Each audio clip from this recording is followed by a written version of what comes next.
Hey everyone, welcome to your module on globalization. This is the beginning of the second half of our course, and we are starting the second half of the course with I guess what you might call a more philosophical topic. Now, you're going to be laughing there on the other side of the screen at me saying more philosophical, yeah? Because obviously philosophy has kind of been at the center of a lot of what we've been doing. Theory, in other words, theory, right? But, you know, if you think about it, some of these theories haven't been too demanding, right? Realism, human nature, okay, we can handle that, right? Like, most of us have a theory of human nature one way or another. Liberalism, well, liberalism is about overcoming human nature in anarchy. And we've had constructivism, still an anarchy myth, as we've said, and we've even looked at a bit of feminism, which of course is making some early moves into sort of more philosophical territory by asking, like, well, hey, what's this all for anyway? You know, why are we talking so much about anarchy? Maybe there are other things at stake in international relations than trying to debate whether we should or shouldn't use anarchy to explain war. Feminism was the first theory of all the theories we looked at that tried to make a break with that. So in a sense, we have already started to step outside of the tradition of international relations by looking at these more diverse topics. But of course, in a way, all of the questions we've been looking at up to this point have been kind of superseded historically by the arrival of this thing called globalization. Because even the feminists, if you think about it, right? Yes, of course, they're right. Certainly, they make a good point that the traditional questions submerge a lot of interesting stuff. There's a lot at stake in that submergence for feminists because, of course, they want to talk about gender and they want to talk about what international relations theory hides when it refuses to talk about gender. Now, okay, that's fair enough, but then history moves on, right? And one of the things we're going to be talking about today is this idea ultimately of something major changing historically for us. Now, we already knew, I suppose, even before the fall of the Berlin Wall, that we were becoming a global society, right? Because, you think about it, in 1986, we had the Chernobyl nuclear disaster. And that was a real sort of philosophical shocker for us, right? Because it was the first time in a sort of a concrete way that we felt as a species that things that happened really, really far away from us could have an impact on us, right? We realized what philosophers, what theorists of international relations anyway, call interdependency, right? That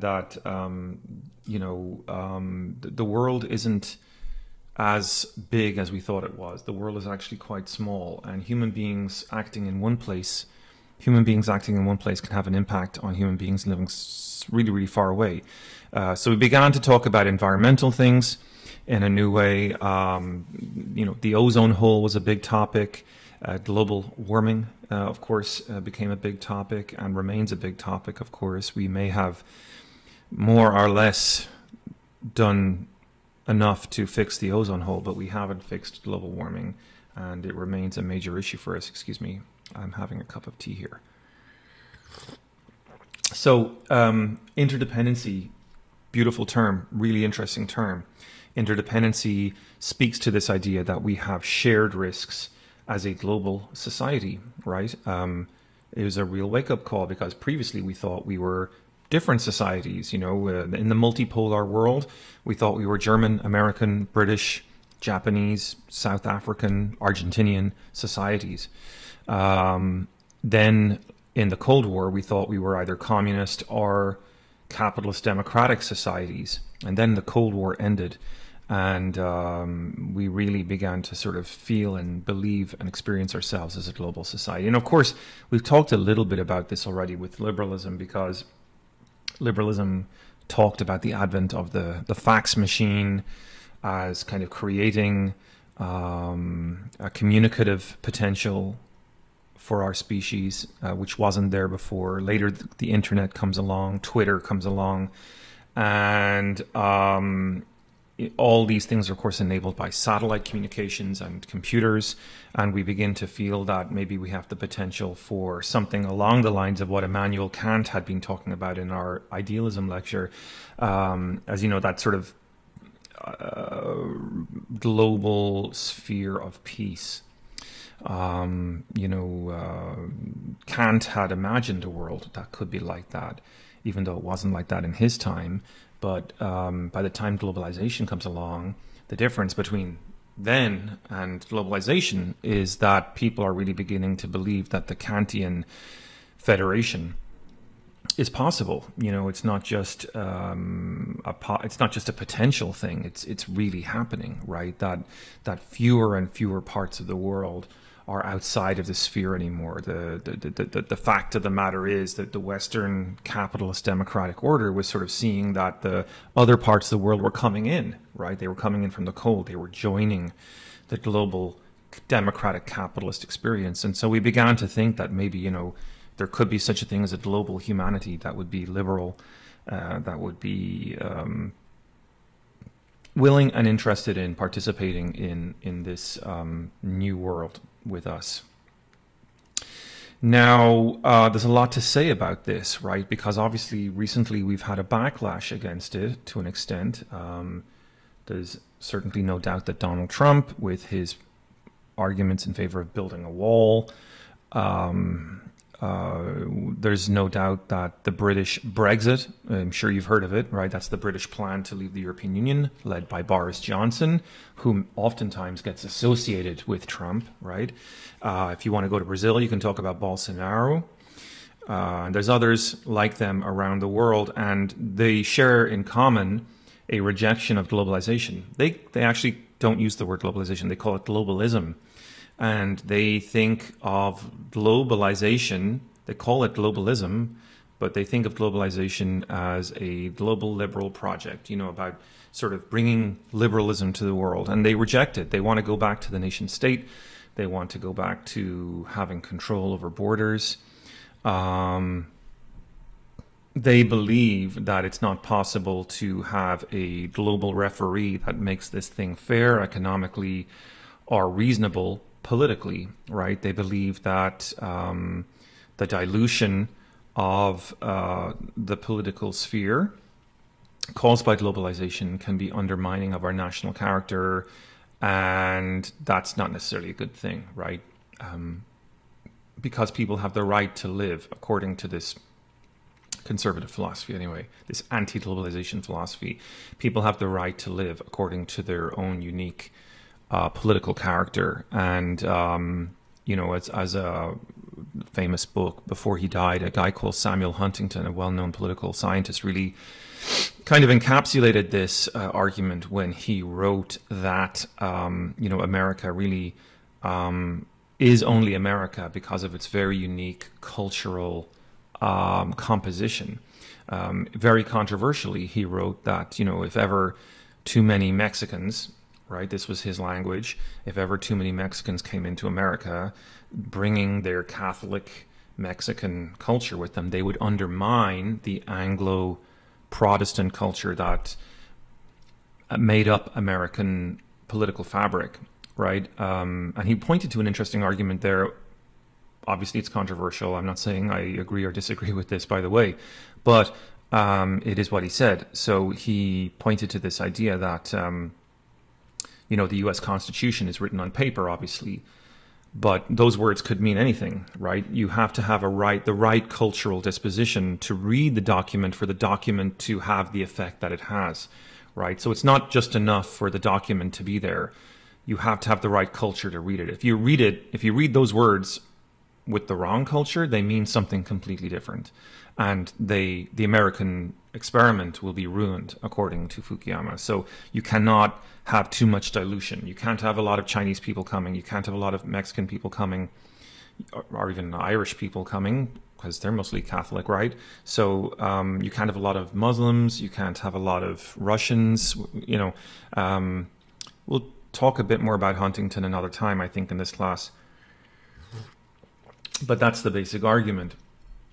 So anyway, onwards. Okay, so we've recapped a little bit. That's fine. Now, I just want to give you a quick outline here of where we're going to go in this lecture. What I want to do in this first part of this lecture is just take you through Fukuyama. Now, who the hell is Fukuyama? Fukuyama is the guy that we're going to be using. He was very famous a couple of decades ago as the guy that kind of predicted what globalization would basically mean politically. And it's a little bit philosophical, okay? But I mean, I think you'll get the points easily enough. And we're going to be talking about a movie called The Truman Show. Great film. I think if you haven't seen it before, you're going to love it. It's a good film. I love it. It's Jim Carrey at his best, but it's also kind of it was the first of Jim Carrey's serious films. Even though it is a comedy, it's the first movie you kind of get to see Jim Carrey not being a total lunatic, you know? Because in The Mask or in Ace Ventura, he's a bit hyper, right? This is him kind of trying to make a serious play a more serious role, even though it is a very funny film. So why does this movie fit or match with The End of History? That's a good question. We'll be talking about it. So controversially, Fukuyama talks about this globalization thing that we've been addressing. He talks about it as the end of history, and we want to know what that means. Why does he think it's the end of history?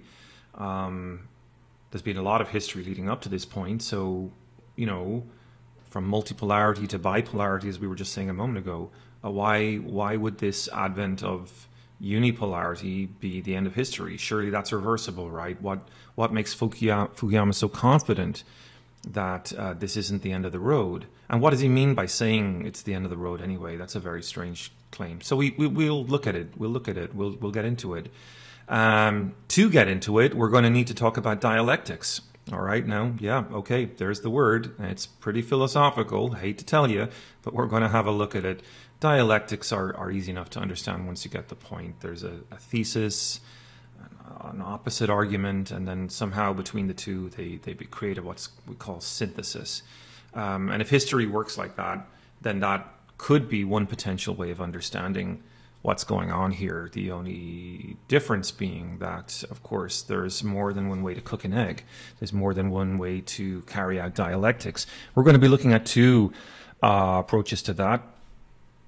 One is from Marx and the other is from Hegel. Two philosophical characters, to be sure. And we'll be wanting to understand and get to what they're on about with their different dialectical approaches. And we will try to flesh out what makes those two different theories helpful or unhelpful for thinking about what globalization is. Now, of course, the dominant theory is the Hegelian theory. You may not know that, but you will by the end of this lecture. Fukuyama is a Hegelian, and so when he tries to talk about globalization, he does it through this Hegelian version of dialectics, using the philosopher Hegel. And we will try to use the movie The Truman Show as a case study to see if that Hegelian theory works and what's at stake in it, and also maybe try to think through whether history is in fact over or not and what that might mean. We'll also maybe do something that we haven't done in this semester before, which is challenge our buddy Weber, right? Cynthia Weber is a great scholar, and I have a lot of respect for her, but, you know, we don't always have to agree with her, right? And, well, we may not have fully agreed with her during the feminism lecture either. I think largely we did. I mean, I think her analysis of the movie and of Jones, you know, the Jones argument about whether gender has to be a variable or not. I think there's some really smart points being made there. This time around, and also maybe the next time around, we're maybe going to be stepping a little bit back from Weber and asking if we fully agree with her. Certainly, I'm not sure that I fully agree with her myself. So let us move on and talk a little bit about the history of globalization. Here we go. So I don't know if you recognize the gentleman there at the top of the screen. That is, of course, David Hasselhoff, Knight Rider himself, also known as Mitch from the TV show Baywatch. Don't hassle the Hoff. Interestingly, David Hasselhoff is a figure that we have to talk about here. We talk about him kind of from a humorous point of view, really, but the point is that you know, he personally believes that he played a role in the fall of the Berlin Wall.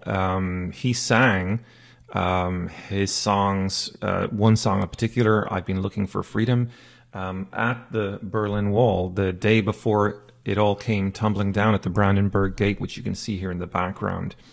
Why is that significant? I'm not sure it is. I'm really just starting here for the sake of humor, but it is kind of funny. Most Americans don't know that David Hasselhoff in Germany is a rock star, right? Like here he's an actor. There he was also like a pop star, like a legitimate pop star for quite some time. Don't ask me how that happened. It's a weird historical accident, but that's the way it is. So David Hasselhoff singing at the Berlin Wall, and then the next day the Berlin Wall comes down. Is there a connection? Right. You wouldn't want to get too conspiratorial about it.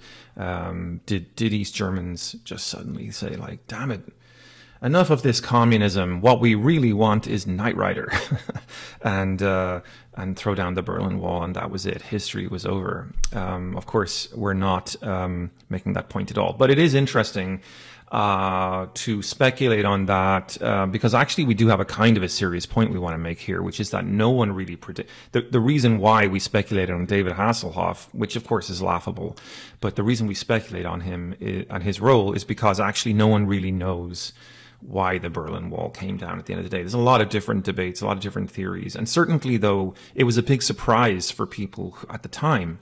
You know, certainly in international relations, nobody had predicted that the end of the Cold War was coming. Realists had no explanation for it. And all of a sudden, it was just like we knew that something that had maybe been coming for some time was now suddenly with us. And this thing this thing was unipolarity. Some people call it unipolarity because it means, like, instead of being a bipolar world between Russia and the United States, we were living in a unipolar world where there was just one superpower.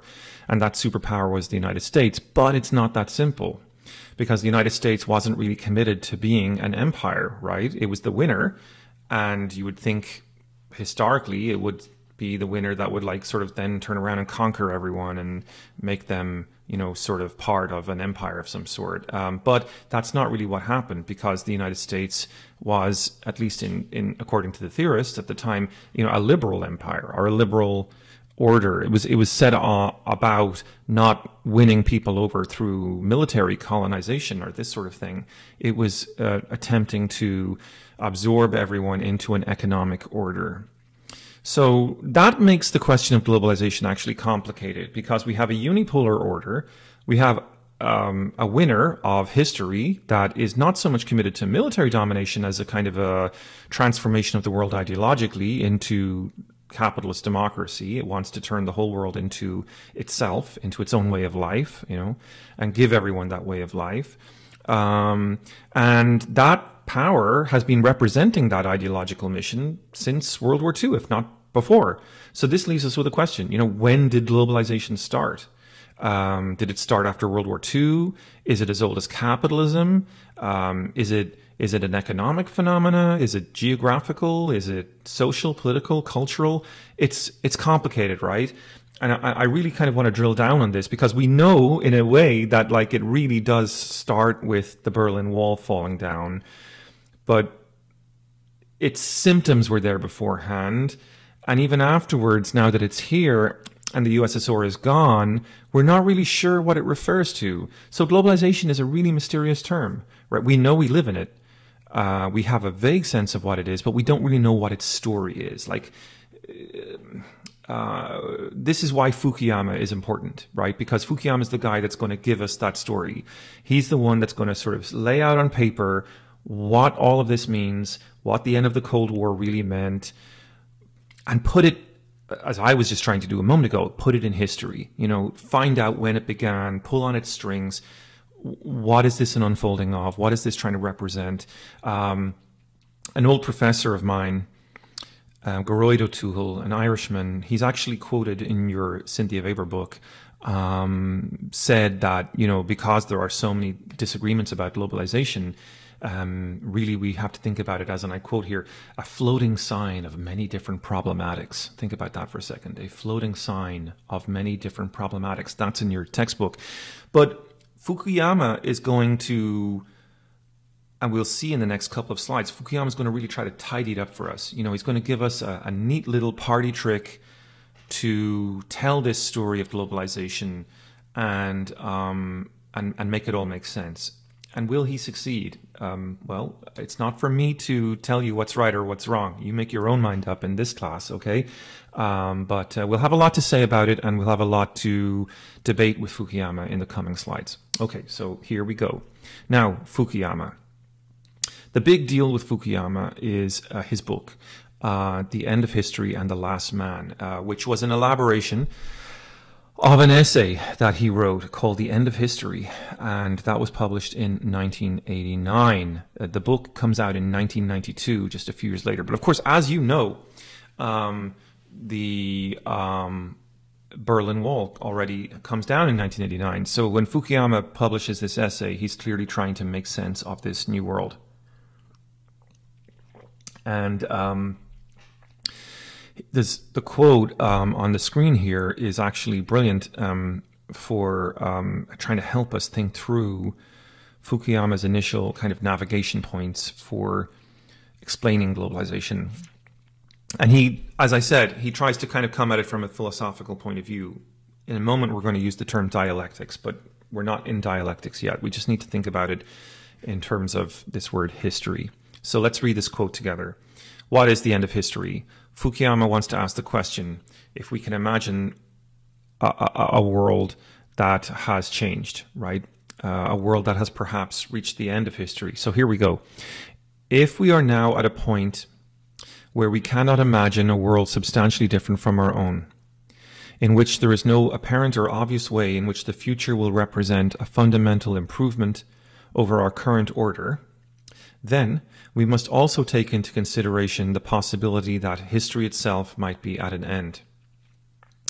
So are we at this point where we can't imagine the world ever being different again, right? No more revolutions to come, because it's not clear what the ideas would be that would bring about that revolution, right? We've had all the revolutions and they didn't really work, most of them anyway. The French Revolution maybe did, or the American Revolution maybe did, but those were a long time ago, and what they bequeathed to us was a liberal order, okay?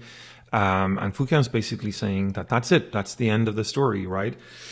All these other things we've tried, religion, communism, feudalism, you know, with kings and queens, monarchies, it's all done. We've tried it. It doesn't really work that well. And capitalism may not be perfect, but we can't imagine a world that will ever be an improvement on this.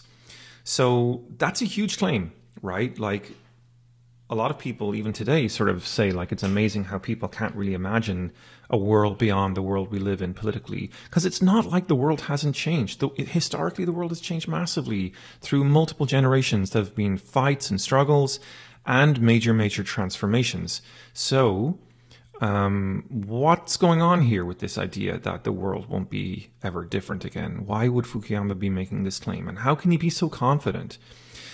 Well, something I want you to notice here on the screen is the fact that he spells history with a capital H. And I wanted to sort of start with that idea. I'm not sure it's the right place to start, but I wanted to start there because for me it's kind of interesting that, you know, Fukuyama is not speaking about history in the sense of time, right? So when he says it's the end of history, it doesn't mean it's the end of time. What is time? Time is seconds, hours, days, weeks, months. Like, time is chronological, right? Chronological time. It's when you look at your watch, you see the hands and minutes ticking by. That history, that type of chronological history, that's not going anywhere for Fukuyama. That history is going to continue. So he means something else. He means kind of like a more formal version of history. We can perhaps use the Greek term kairos here. Hey, you don't need to know what that term means necessarily, but if you want to write this one down, it's K-A-I-R-O-S. K-A-I-R-O-S. It's not going to be on any exam or anything, and it's not even in your textbook. But what is it? It's the time of experience. It's the time you experience in your heart, really. And it's the time that we know that we live in, or that we sense we live in. I don't know about you, but on a day-to-day basis, I'm not particularly aware of seconds going by. But I am aware if I hear a loud noise and it gives me a fright. That's an emotional experience, right? I might even remember that when I go to bed tonight, like, oh, I remember that time earlier on today, the door closed, slammed really loudly, and I got a terrible fright. So I have an emotional connection to that time, and that's what puts the memory in my head. Whereas ordinary seconds and milliseconds and minutes and a half, you know, that stuff going by, I have no real memory of that. I don't remember what happened at 3 o'clock and 13 seconds. You know, that's just not something I have registered in my head. But I remember when that door slammed, and I remembered it was about 4 p.m. You know, so capital H history is the history that we're aware of in that sense of the door slamming, except as it applies to politics, right? It's the politics that we feel like. So okay, you're like going like he's crazy right now, but if I say this, you know exactly what I mean. The 1960s, right? Everyone knows what that means politically.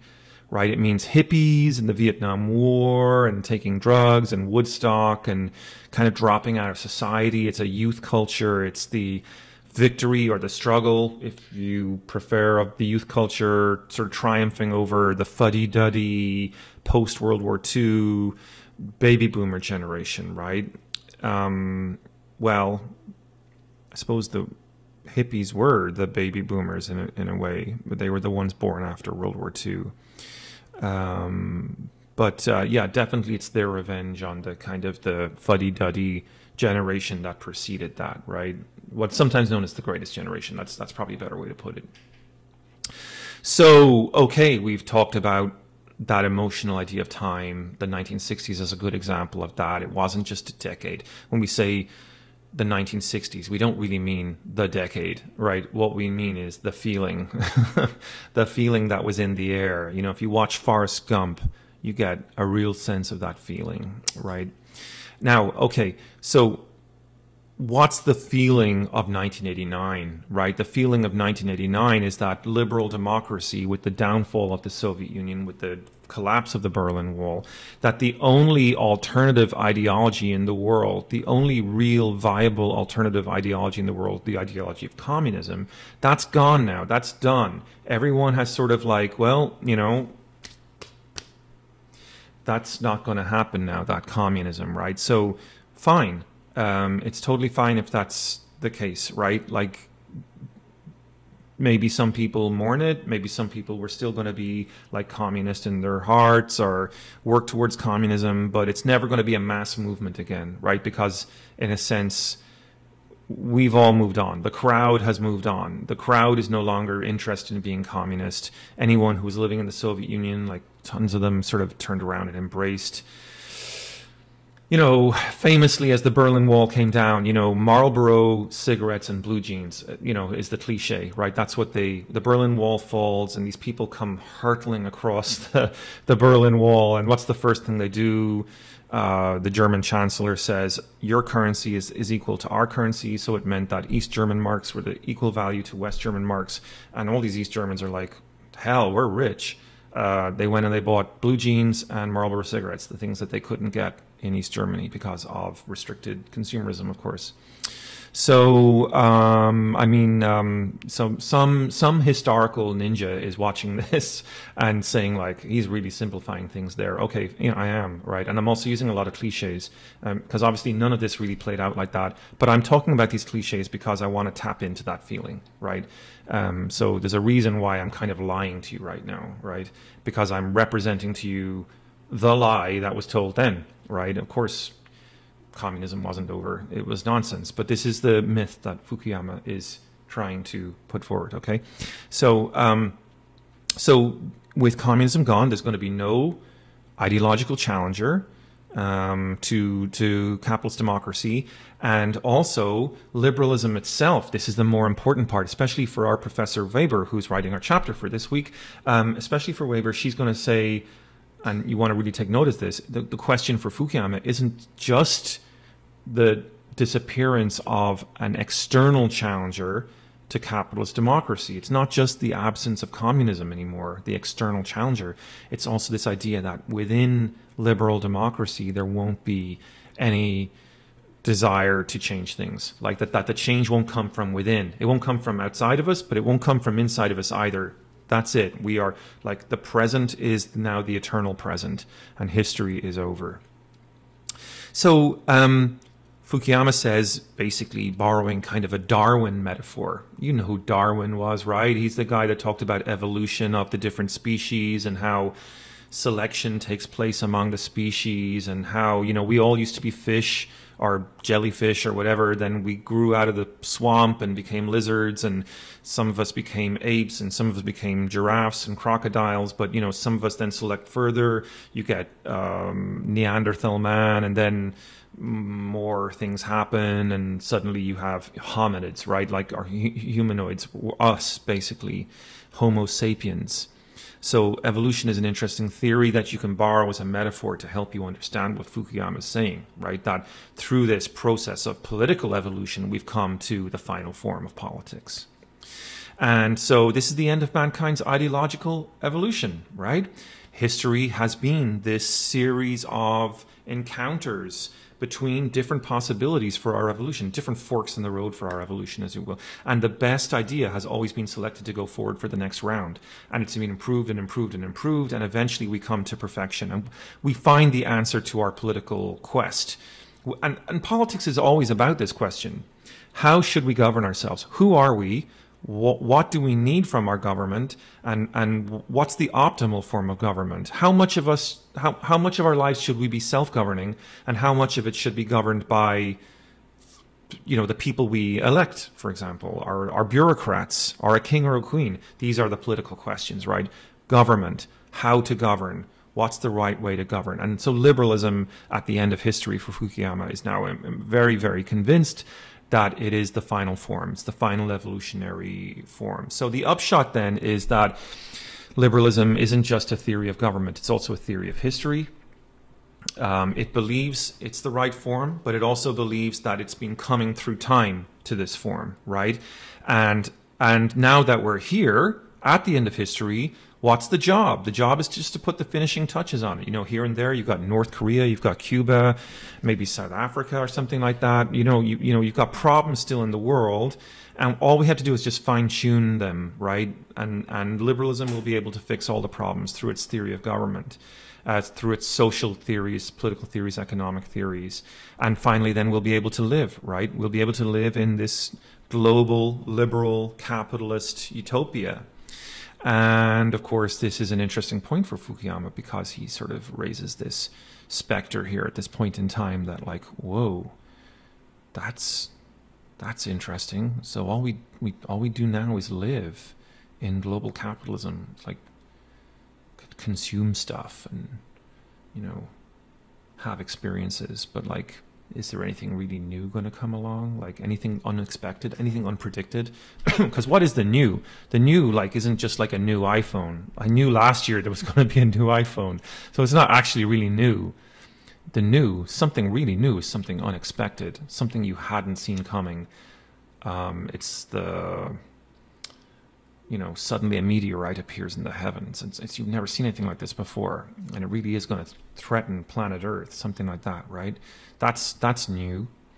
or a new species emerges, or well, coronavirus maybe might be a good way to think about that as something new. Certainly, that is kind of new.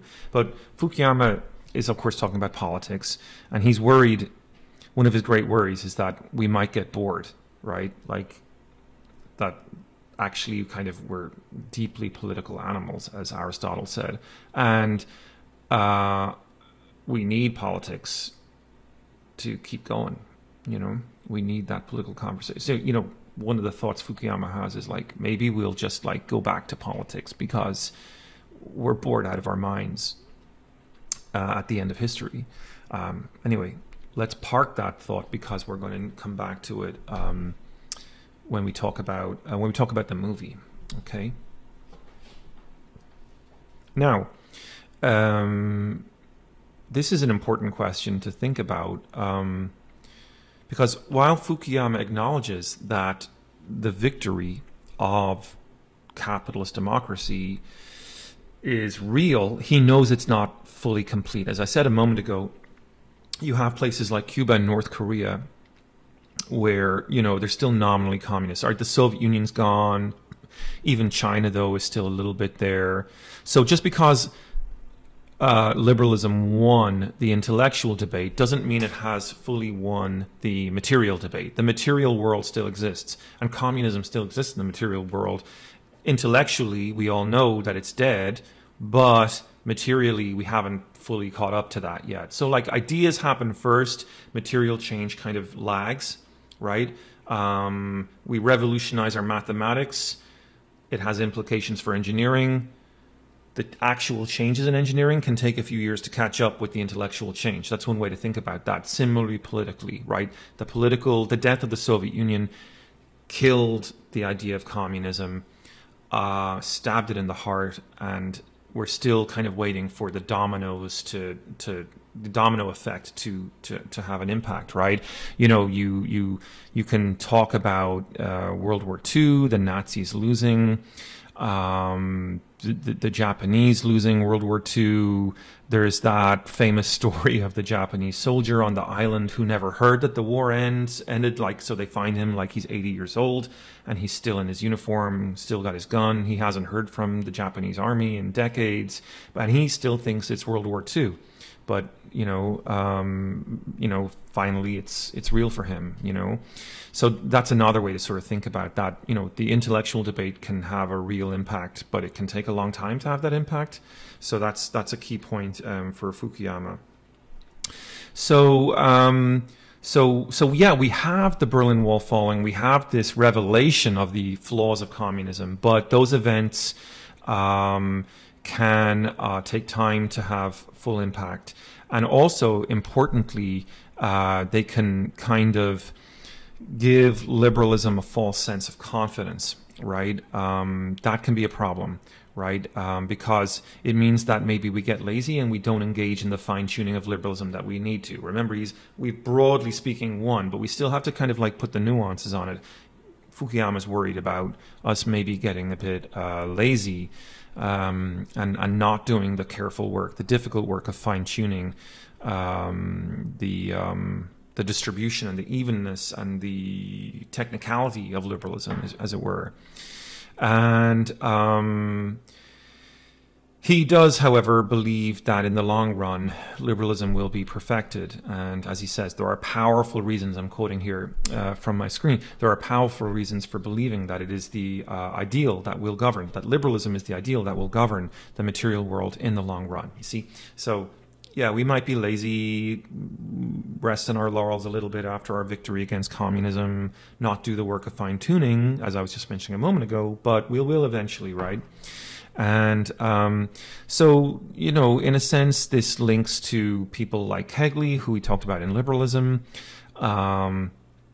There's a sense that Fukuyama talks a lot about information technology, just like Kegley did, and he thinks that the spread of information technology will be a factor helping us fine-tune global liberal democracy. And it's in this sense then that through the technology, then we will engage in this fine-tuning and eventually global liberalism will be complete. And because then, this is important, what's the conclusion? Why does it matter? It means that because liberalism is in the stages of being complete, eventually there'll be no further ways to refine it. And so what is political theory? What is political philosophy? What's the job of political philosophy anymore? Like, is there a point in debating it? Fukuyama says no. Basically now all our work, we should sort of abandon the study of philosophy and political theory because it's no longer necessary. Instead, we should start to look at processes, become maybe like technocrats, build better institutions to manage trade, to create standards for trade, that kind of thing. So I want to stop here because, we're coming to the end of the first half of the lecture, but I want to stop here more importantly because I think it's important to check in and review what we've been saying. What's clear for Fukuyama is that we don't need to debate this anymore. And I want you guys watching this and watching me at home to be aware of what's at stake when we say something like that. That someone is literally telling us it's not worth being political theorists anymore, that it's not worth debating politics anymore. That's a real move. There's a lot at stake in that. It means, for example, that whether we should have NAFTA or the World Trade Organization or the European Union or any of these other institutions, global institutions that we associate with the maintenance of global capitalism, that debate is all off the table. If we want to challenge those institutions, Fukuyama is saying, like, no, this is it now. This is what you want. This is what you all wanted, and now you have it. So relax. And I want to just put that in your head for a second, because this was 1989 that he was writing this at the end of the Soviet Union, and I want you to stop for a minute and think about that, and then fast forward. Hold that thought in your head for a second, but in another part of your brain, fast forward to 2016 and the election of Trump, and just hold the two thoughts. Like, that's crazy, right?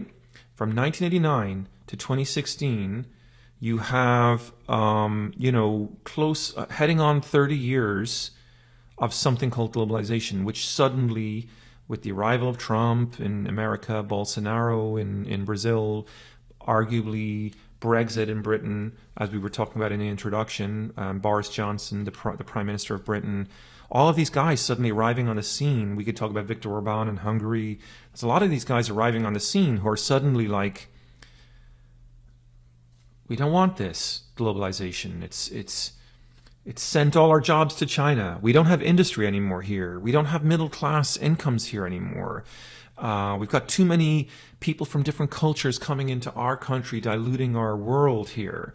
And so, I don't want, don't understand me here as making a political comment. You're free to believe what you want to believe, but I do want to, again, stop to register with you. It's so important that we do this before we reach the end of this first half of the lecture, that Fukuyama had been trying to tell us that all of this was now beyond debate, that history was over.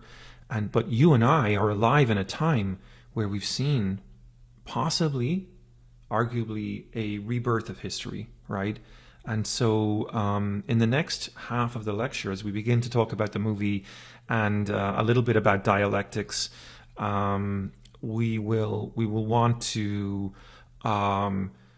try to see if there's ways in which Fukuyama could have anticipated that or not, Okay, so that's the end of part one, folks. We'll be back in part two. You can find the link in your homework. All right.